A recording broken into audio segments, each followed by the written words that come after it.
Hello students, my name is Shashank Shekhar and today is the sixth lecture of the chapter Alcohol, Phenols and Ethers. So we have covered the phenols, okay, almost phenol is covered. But today we will see some of the reactions that were left in the previous class regarding the chemical reactions of this phenols. Okay, now after that we will move to oxidation and reduction. So I am putting this oxidation and reduction in this lecture because in the upcoming lecture, say aldehyde, ketones and carboxylic acid chapter, you will be facing this thing. Okay, you will be facing this oxidation, reduction and all, and in that case you will find it difficult to decide that which reagent will reduce which functional group. So for that I have just put up a slide for that, a specific slide for that, so that you can get a quick idea. After that I've also put up some mechanistic part of this reduction method. So how this reduction takes place, we will also look at it. Clear? So if you look at the syllabus here, so we have covered this thing whole. Alcohols has been finished. Only we have not seen the oxidation part of alcohol. So I have left this thing because I will dedicate a lecture for the oxidation of alcohol alone. That is why I have left it.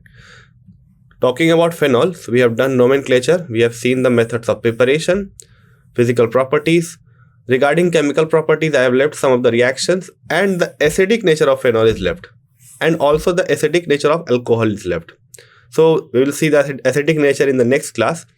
But for now, we will see some of the reactions of your, say, phenols, plus we will see what is this oxidation reduction and what reagents are used.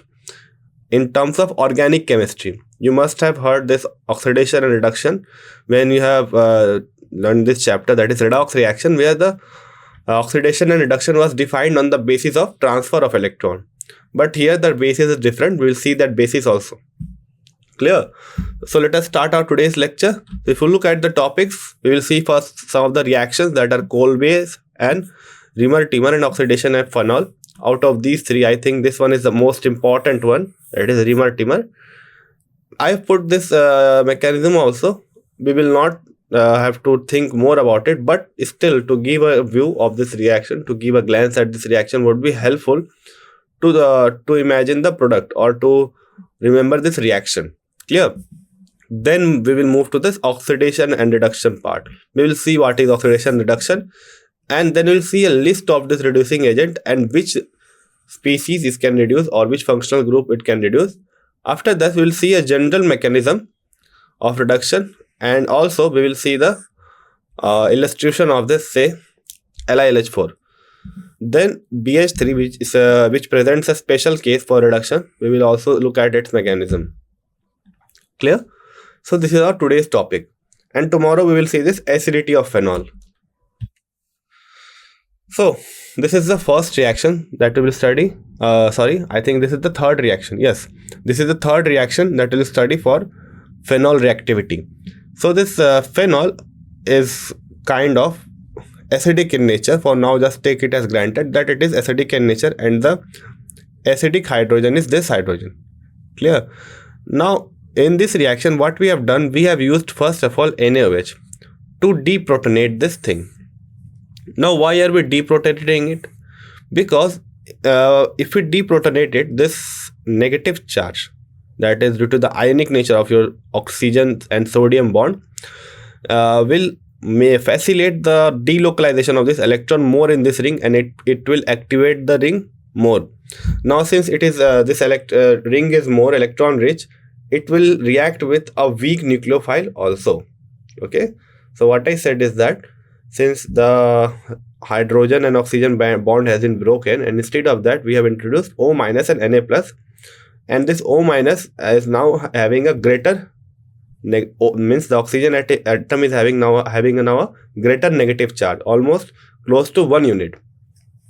Now this charge, since the charge has increased, therefore the activating power of this O has also been increased. So this ring will be more activated, and it will easily give electrophilic aromatic substitution, or in other words, I would say that it would be able to donate its electron to the nucleophile very easily.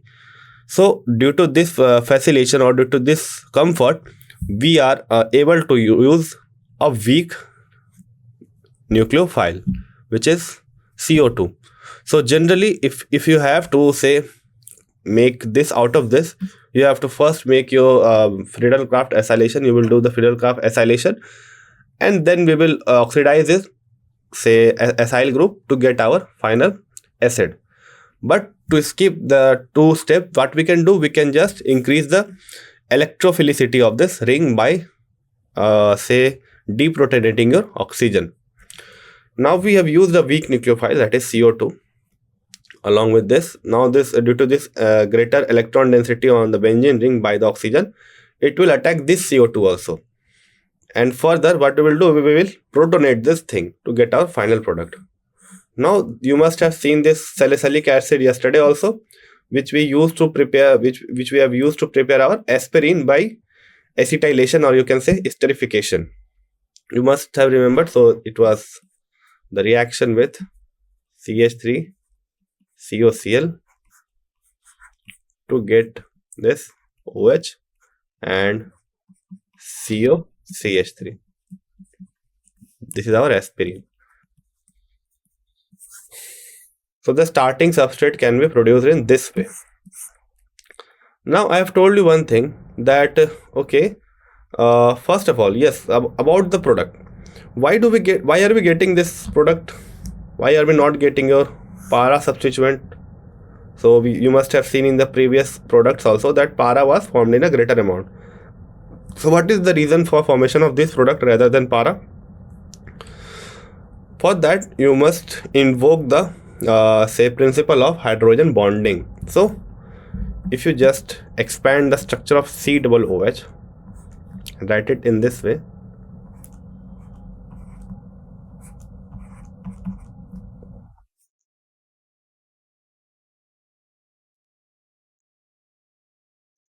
Okay, so I'm trying to form a 6-member ring that would be more stable through interaction.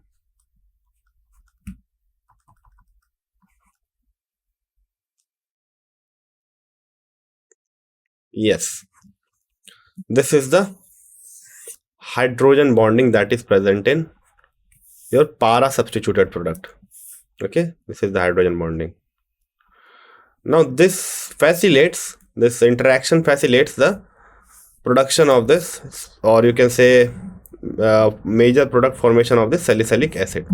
Okay, next thing, why is this CO2 a weak nucleophile? Why I'm saying that it has less nucleophilicity? Because of the resonance structure.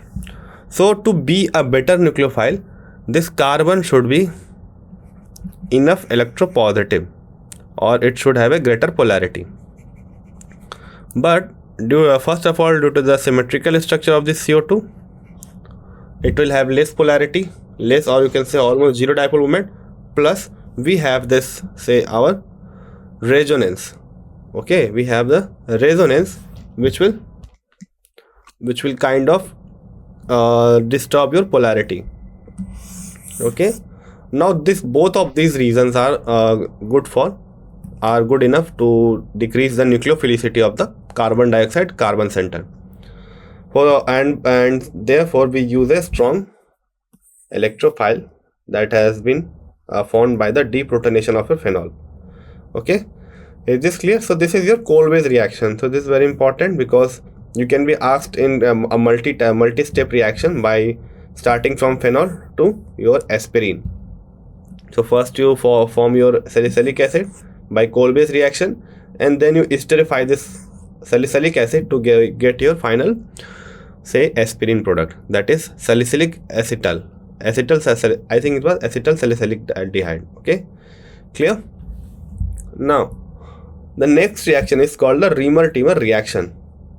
So this Reamer-Tiemer reaction is basically the introduction of CHO group. Okay, so this is the CHO group on ortho position. So this product also is facilitated by the say your hydrogen bonding. So you must try to draw the same for this. So just try to draw the hydrogen bonding, and I would suggest that make a 6-member ring rather than a ruptured ring. Try to make a proper 6-member ring, because that would look nice and that would support your answer also. Plus 6-member ring would be more facilitating to make this hydrogen bonding between the H of the phenol group and O of the aldehyde group. So what is this reaction? So in this reaction, what do? We treat our phenol with chloroform. So chloroform is basically CHCl3, so it is trichloromethane, in the presence of sodium hydroxide, and that should be aqueous in nature. Okay, so we treat our phenol with chloroform and aqueous NaOH to give this intermediate. Now since this NaOH is present in water, it's aqueous NaOH, so it will now make this into say CHCl2 into CHO. We will look at the mechanism. Its mechanism is quite complicated, I would say, but it is worth watching. Okay, so first what we have done, first we have deprotonated this thing. Okay, so we'll see why we have deprotonated, because we have to make this thing into this, which is kind of having more electron density. So this is this O minus will facilitate this thing. Okay, at last we after we got our aldehyde group in place of CHCl2, we just protonate it again to get our salicylaldehyde. It is same to your salicylic acid, only the CHO group is present in place of your COOH group. So if you talk about this Riemann-Tiemann reaction, it is basically the reaction of phenol with chloroform to introduce CHO group at ortho position in the benzene ring, and the intermediate substituted benzyl chloride is hydrolyzed in the presence of alkali to produce salicylaldehyde. Clear? So this is the Riemann-Tiemann reaction. Now let us look at this mechanism. So here is a mechanism. So it is a quite complicated mechanism. You do not have to worry much about it, but I think students have a curiosity to see the mechanism of the reaction. That is why I have put up this slide to give a glance of it, that how this mechanism goes. So for that I would make a point here that intermediate that is called carbene, you do not have to worry about it right now, but this carbene is formed during your say this reaction. So you must have studied in kind of intermediate, that is carbocation, carboanion and radical. These three are enough for your 12th class. But carbene is suppose take it as a species which is having say incomplete octet first of all, and paired electron. So the difference between radical and your carbene is that both are having less number of electron, or they are hypovalent. Their octet is not complete. But in case of this carbene, there are 6 electron, and in case of your say this radical, they have 5 electrons. That is 1 unpaired electron is present. So that is the difference between, sorry, not 6 electron, it is 4 electron in case of carbene, and 5 electron in case of your say this thing, that is radical. Clear? Now if you look at this formation, it goes like this. So the radical looks like this, I think. This carbon, chlorine. Okay, so this has 6 electron, 1 2 3 4 5 6. This carbon has 6 electron, while this carbon has radical has 1 2 3 4 5 6 and 7. Okay, radical has 7 electrons and carbene has 6 electrons. Yes, this is final.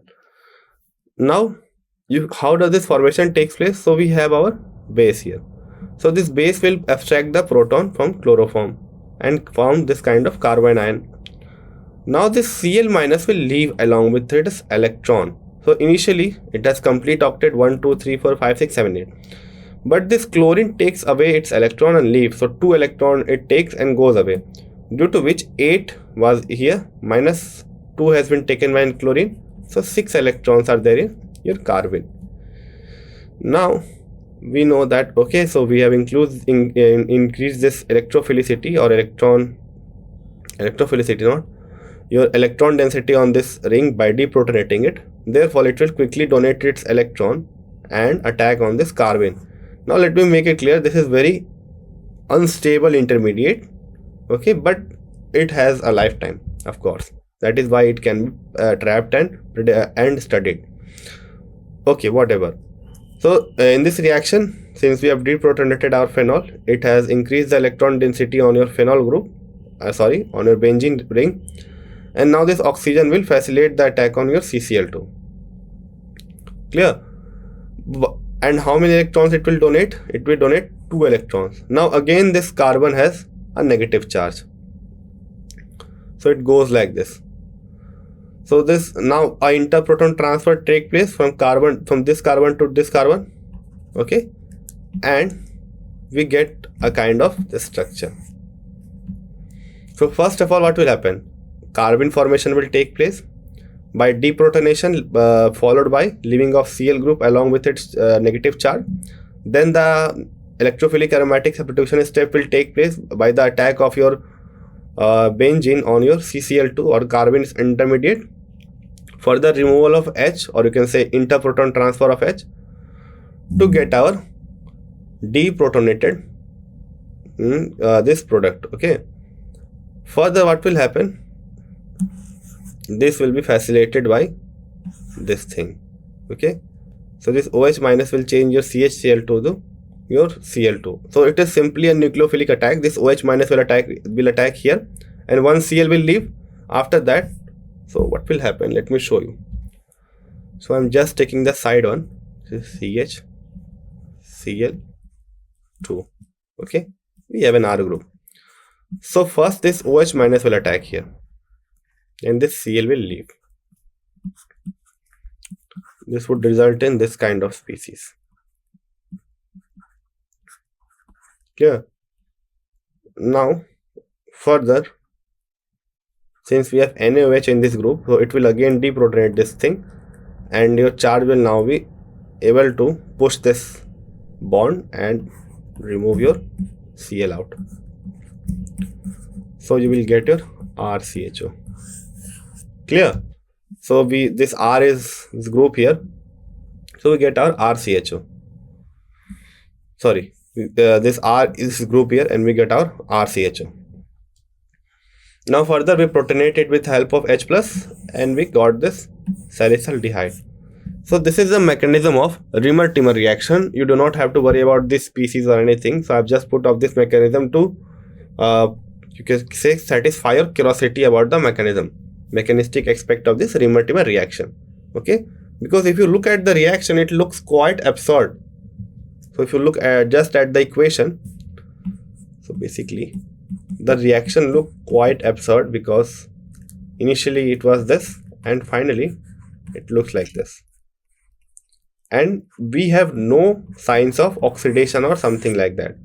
Okay, so this reaction looks absurd and kind of questions your mechanistic aspect of this Reamer-Timmer reaction.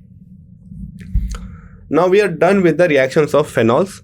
So basically we have okay, one more reaction is left. I think this is oxidation of phenol. So this is also important. So oxidation of phenol with chromic acid. So this is a very strong reducing agent. We have used a very strong reducing agent. As you can see, the product that is formed has been debarred of its aromaticity.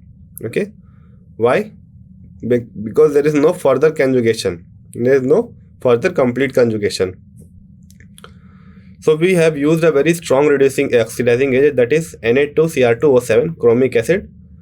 Okay, so what do we do? So we treat this phenol with N2Cr2O7 in the presence of air, and this phenol further get oxidized into dark colored mixture containing benzoquinone. So this is the reduction. So this is oxidation. So this is the last reaction of this reaction of phenol. So what we have seen till now, first we have seen your say OH reaction, coal-based reaction. Before that we have seen that okay, we have seen the Dawes reaction, which is basically in which we have made our this COOH. Okay, then we have seen this coal-based reaction, Reamer-Timmer reaction, oxidation with the help of Na2Cr2O7, and reduction with the help of zinc dust, which followed a radical mechanism. Now if in all of this species or functional group, you will always tackle this oxidation and reduction part. So I have just put some dedicated slides regarding your oxidation reduction to make your concept much clearer. So let us start with this oxidation reduction thing. So this is oxidation and reduction in terms of organic chemistry. Basically, it says that oxidation is nothing but the process of say addition of alcohol to your carbon atom. Sorry, addition of oxygen to your carbon atom. Or in a more general sense, you can say addition of electronegative elements to your carbon atom. And most commonly, oxygen is the electronegative element that is being referred to. Second is the reduction is a process by which a carbon gains bond to less electronegative elements. So I think you should be stick to this definition more. So its definition says that if you are removing one of the part of, or you can say substituent of carbon, and replacing it with a more electronegative element, then that is called oxidation. And if you are replacing it with a more less electronegative element, then it is called reduction. Now, if you want, you can think it in terms of your acceptance and removal of electron also. So here we are saying that we are putting a more electronegative element. So if you put a more electronegative element, that will take, or you can say that will pull the shared pair of electron between the electronegative element and the carbon more toward itself. So it is a kind of removal of your electron. And removal of electron, you know it very well, it is oxidation. Similarly, the reduction is what? The reduction is addition of less electronegative element. So since we have placed now a less electronegative element, that would put the electron less towards itself as compared to the previous element that was substituted there. Okay. Now due to this reason, the species gains electron. We will not say the complete electron, but the delta negative charge. Therefore, it will be reduced. So you can also relate this, say our definitions with your redox reaction definition. But in terms of organic chemistry, we generally deal with addition and removal of your oxygen, okay, or addition or removal of their hydrogen. Now here is an illustration of how oxidation reduction takes place slowly. So first we start with your alkane. So it is the most highly reduced state in our organic chemistry. Now we start to add oxygen. So since we are adding oxygen, we are oxidizing it. So we got alcohol. Now we add one more oxygen. Sorry, we remove one hydrogen. We have removed one hydrogen. One hydrogen from here and one from here. Okay, so two hydrogens we have removed. So again, removal of hydrogen is oxidation, and we got this thing. Again, what we have done? We have added one oxygen. So it is oxidation. So we got our carboxylic acid. Again, we have removed one hydrogen. Two hydrogen. So we got our carbon dioxide. So this is the most oxidized, highly oxidized state of your carbon.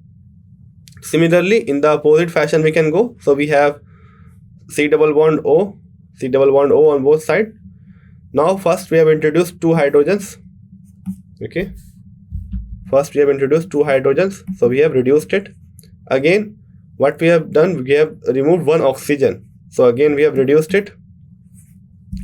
Again, what we have done, we have added two hydrogens. So simultaneously the reduction will take place. At last we have removed the remaining oxygen and we get our most highly reduced state.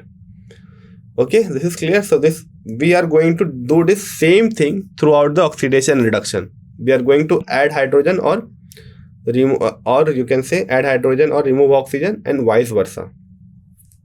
Clear? Now let us look at the list of some specified reducing agent and what the functional group it can reduce. So this is very interesting to note down. You can just take a click of it, or you can say snip of it, and it would be very helpful. Clear? So here are our say reducing agent: NaCnBH3, NaBH4, LiBH4, LiLH4, BH3, and double H again LiLH4. Okay. So why I have put this? So that you can get all of the say things about reducing agent in a saturated manner. Okay. So here are some keys that you should remember. So green here means that it can be reduced easily. Yellow means slowly, and red means it is not usually reduced. So let us start with our NaCnBH3. So if I would say, then you should focus on this and this reagent. Most of all, this thing is not asked often, but still you should remember this. Okay, this and this one. So here is our series. So first of all, the most weak one is NaCN-BH3. So it can NaCN-BH3. It looks like that. It is the most weak one. Okay, so it can reduce only imine. So imine is the most reactive one. It gets reduced easily. Okay, so this is the most reactive one, and this is the least reactive one due to the resonance structure of your carboxylic acid. Clear? So this imine is reduced by your NaCN-BH3. Then further, it finds it's difficult to reduce aldehyde or ketone, and ester, amide and carboxylic are not generally reduced. We will go through the reason. Next, we will go through the reason, but for now, just take it for granted this is the thing. Then we have NaBH4. So this NaBH4 can reduce up to ketone easily. So aldehyde, ketone and imine. So why is this imine? Easily reducible one? So you can say that, okay, this bond here we have to transfer your hydrogen. Okay, this bond is not that much strong. This carbon and nitrogen bond is not that much strong, and it can be easily broken by the hydrogen. So this bond is broken to form this thing. So we'll see it how. Okay. Now next is our LiBH4. So it can reduce your imine first of all, then aldehyde, ketone and ester. It cannot reduce your amide and carboxylic acid. So why is it so? It cannot reduce ester and amide. It can reduce ester and not amide. So it is, first of all, it is a weak reducing agent. Now if you look at ester, so here the donating group is oxygen. Okay, the donating group is oxygen here, but the donating group here is amide, and you know nitrogen is less electronegative than your oxygen, so it can easily donate your electron. Talking about this one, why is it least reactive?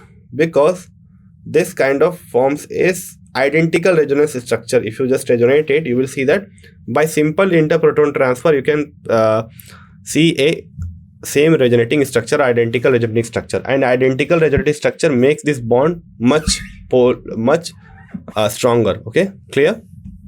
Then we have LiLH4. So it can easily reduce up till this amide, and it's difficult to reduce this carboxylic acid, but it will reduce it. Okay, so if you use LiLH4, it can reduce any of these. Now the most interesting one. So if this is the order, then it should be like this, that first first green will come, then yellow, then red, or either it should be green, yellow, red. I think it should be in order always. But if you look at the BH3, it is not so. So it is reducing the most easily reducible one and the least reducible one, but in the middle it is finding difficult to reduce this thing which are in the middle.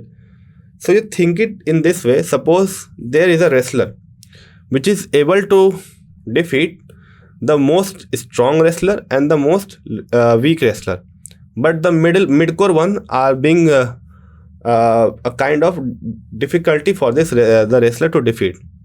Also you can take the analogy of your cricket. Suppose I say that, okay, India is being able to defeat Zimbabwe easily and also Australia easily, or you can think of any strong team that is in the current time. Now we take off say a mid-core team. Suppose we take our, say, West Indies. Okay, so it is somewhat stronger than your Zimbabwe and weaker than the Australia and all. I would not say weaker, but I am talking about the current situation. Okay, so it should defeat West Indies. I am not saying about this one match. So we take suppose the probability, then the probability of defeating West Indies should be should be greater than at least your Australia team. Okay, because Australia is weaker, a stronger team. But you found that, okay, the probability is not greater, but instead it is low. So this is kind of an exception. You can take the similar analogy here also. So it can reduce the most reactive one and the least reactive one, but the middle one, it find it difficult. So we'll see the reason. The reason lies behind the mechanism. Further, we have some more reducing agent, that is divalent. It is called as dibutyl ammonium alhydride.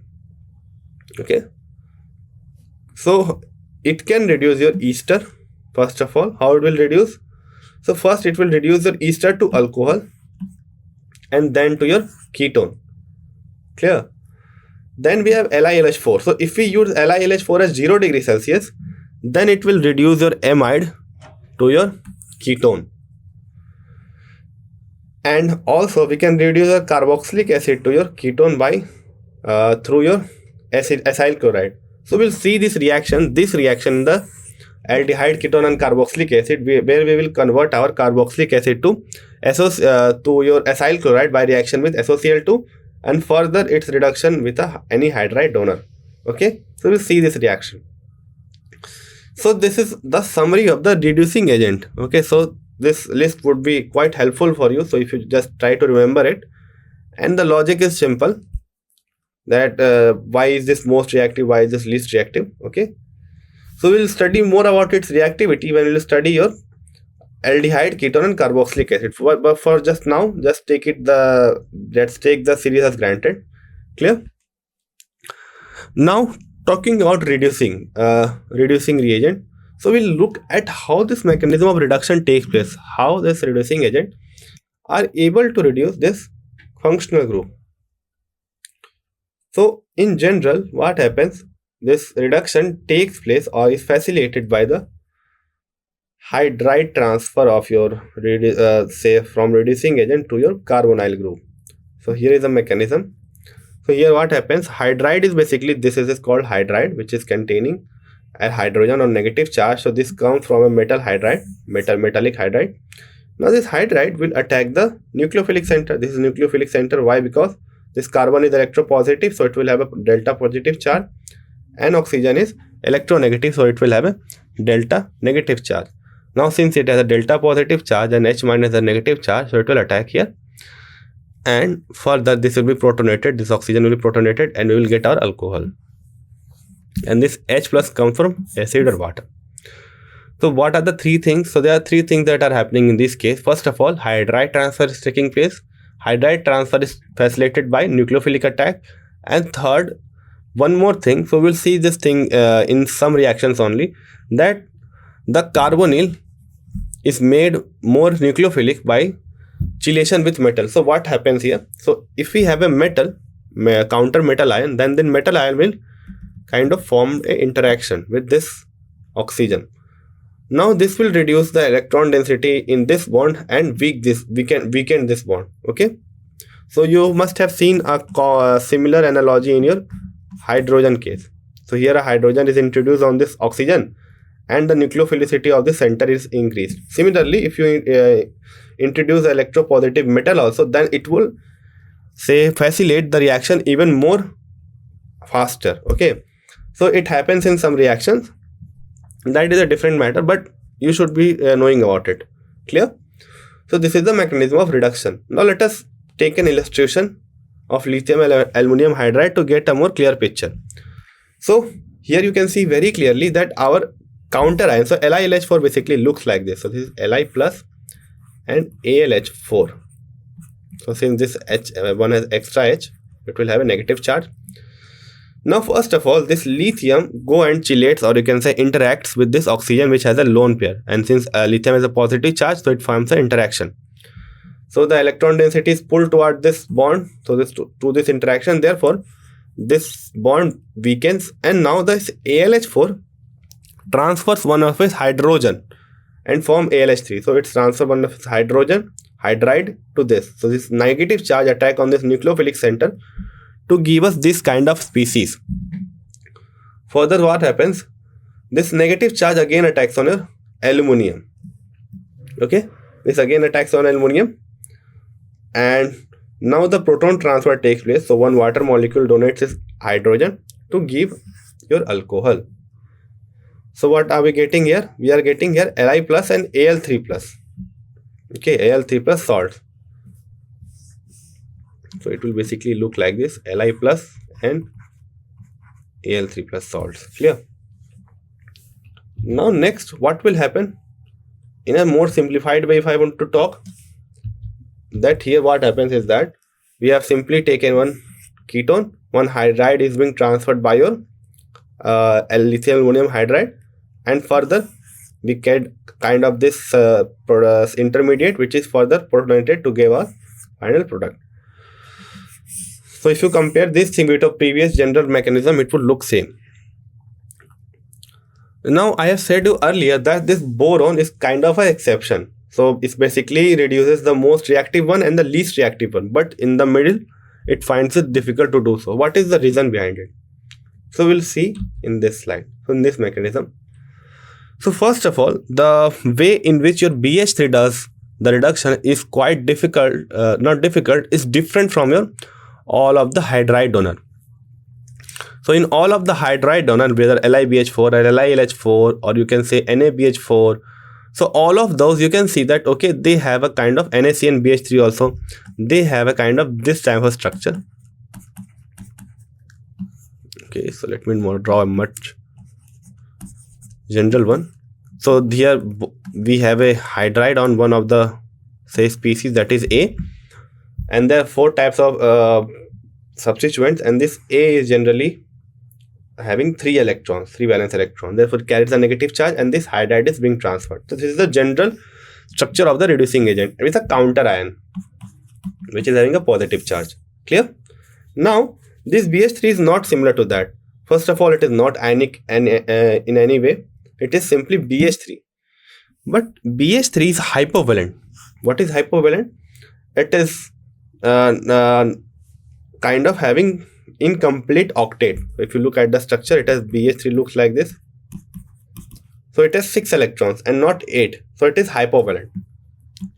Therefore, it is electron deficient. So what happens in the BH3 now? It will take electron from a more electro rich group. So if you see the say our structure of your carboxylic acid ester and imine, you will see that each of these 3 are electron rich. Why? First of all, the oxygen lone pair resonates and it kind of increases the electron density on this oxygen. Similar is the case for your carboxylic acid. And if you talk about amine, this nitrogen is less electronegative, so it is being able to donate its lone pair easily. So for these reasons, these 3 groups are easily able to just initiate this reaction by the donation of your electron, whereas the ketone or a aldehyde, they do not have any such ease. Clear? So this is the reason. Okay, this is the reason that BH3 is being able to reduce your carboxylic acid, your ester and your say imine, and not the aldehyde and ketone, because it is facilitated by the transfer of electron from carbonyl to your BH3 group. Clear? Now what will happen in the next step? So in the next step, so we have attacked this oxygen. So first we'll have this oxygen lone pair will attack on this BH3 and it will kind of form this type of transition state. Now since the boron has an extra negative charge, so it will have -1 on this, and since oxygen has rotated 1 electron, so it will have a positive charge. Now this H has become electron kind of proper for this interaction, so it kind of found this type of interaction. Clear? Now a concerted mechanism takes place. So in one step, what happens? All this bond breaking and making takes place. So its bond is shifted here, and we get this kind of structure. This interaction is still maintained between your this center, that is this one, and hydrogen. Clear? Now again one rearrangement takes place. Again one rearrangement takes place to form this kind of species. Next, what will happen? We will see BH3 again. We will see BH3 again to form this kind of transition state. So further it will be reduced to this part. Okay, it will be reduced to this part. So this OBH3 is formed. So it will again, this H will again interact with this thing. So one by one, what will happen? Each of the H will be of B will be removed by your say this group. Okay, so you can see that we have our say this oxygen. Now this oxygen is replaced by B again here, again B here. Okay, we got this species. At last we hydrolyze this thing to get our final product. So the takeaway note would be here is that first of all you should be conscious that the electron rich group, the one that contains more electron density on our oxygen of the carbonyl group, will be able to reduce, will be reduced easily by this BH3, because the first step is only the your donation of electron from oxygen to boron. Clear? So due to this reason, this BH3 is an exception to all of these hydride donors. So in a nutshell, I would say that you should at least try to remember 3 of the reagents, 4 of the reagents, I would say: LiLH4, NaBH4, BH3, and your dibel H. So dibel H is important. I have seen one question from dibel H. So you should at least remember these 4 reagents. The other 2, if you want, you can remember it. They would be helpful in some cases. Suppose in board exams you are asked to just give the organic synthetic part for this process. So you would find it more easier if you have more reagents in your hand. Okay, so you can use any of those which is more appropriate for a ester. Suppose it is said that we have a big functional group. We have a big substrate, and in that substrate you have an aldehyde and you have a carboxylic acid, and you are told that now what you have to do, you have to reduce the carboxylic acid and not your aldehyde. But it would be very difficult. If you use a strong reducing agent like LiLH4, then it would reduce your aldehyde ketone first and then your carboxylic acid. So to get your substrate, the required substrate, you will be using your BH3, because you can see it is very reactive towards your electron donating group. So in this way, by using properly the reagent, we facilitate our reaction to get our proper compound that we're looking for. So it is very important to get an idea of each of these reagents, both from exam point of view, both from your JEE point of view and your board point of view. Clear? So this is the thing about your reduction. Now in the next class I will go to oxidation. Of course I will not move to the mechanism of oxidation, because that would be more complicated. So it would involve concerted mechanism rather than your nucleophilic attack or something like that. So you will see this type of reaction more in the case of oxidation, oxidizing reagents. Clear? So this was for today's class.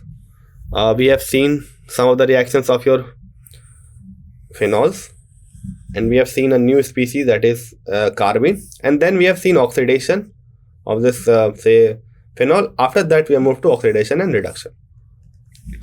Now in the next class, as I have told you, so we will see the acidity of phenol. Also we will see some oxidizing reagent. So we will only see a list of it and see which functional group it can reduce. Further, we will also see uses of some commercially available alcohols and phenol in the next class. Clear? Thank you. So this was for today's class. With this, I would end my lecture.